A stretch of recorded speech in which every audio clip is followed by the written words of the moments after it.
ভারতের কর্ণাটক রাজ্যে অবসান হলো দীর্ঘদিনের ইউনিফর্ম বিতর্কের।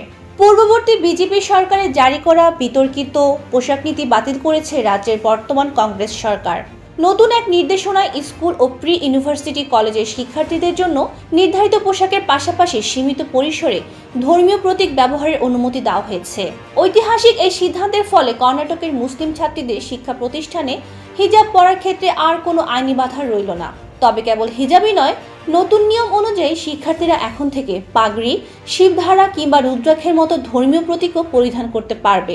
অবশ্য সরকারি নির্দেশনায় শর্ত দেওয়া হয়েছে, এই ধর্মীয় প্রতীকগুলো অবশ্যই স্কুল ইউনিফর্মের সঙ্গে মানানসই হতে হবে।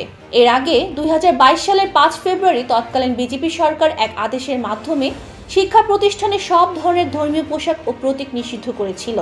সেই সিদ্ধান্তের পর হিজাব ইস্যুতে রাজ্য জুড়ে ব্যাপক উত্তেজনা, বিক্ষোভ ও তীব্র আইনি লড়াই শুরু হয়। সম্প্রতি গত 24 এপ্রিল পরীক্ষার হলে এক শিক্ষার্থীর পবিত্র সুতা কেটে ফেলার একটি ঘটনা কেন্দ্র করে রাজ্য জুড়ে নতুন করে বিতর্কের সৃষ্টি হয়।